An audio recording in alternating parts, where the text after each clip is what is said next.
Good morning. Welcome to Business. Former Deputy Minister of Finance Muna Korte has blamed the lack of willpower on Ghana's part as a reason the country continually goes to the IMF. But Korte believes Ghana has what it takes in terms of policy know-how and knowledge to turn our economic fortunes around. She made these remarks on the business edition of PM Express last night. What is it that triggers us to fail each time? It is not lack of knowledge. It's not that we don't know the policies. We have actually come out with the policies each time. We've been to the IMF 16 times. And it's been documented. So we know, it's there. Every time.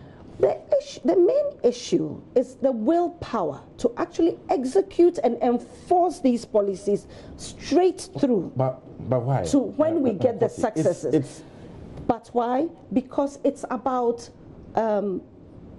a nation. It's not about a corporate.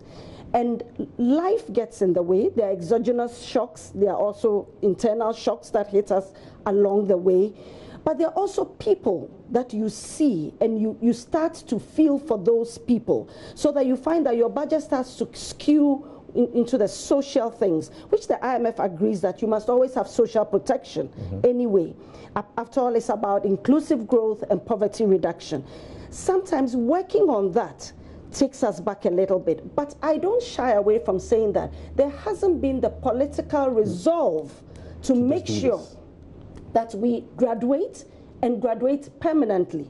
However, the IMF is a resource that is always there for you to go and pick up from. So even the National Insurance Commission has decided to turn its attention to the railway sector in an effort to increase penetration, which is currently hovering around 2%. This move will see the NIC collaborate with the Ministry for Railway Development.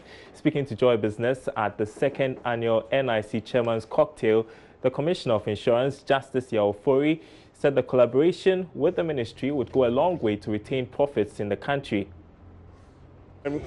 Business negotiations or contracts are signed outside Ghana with insurance coverage also included. And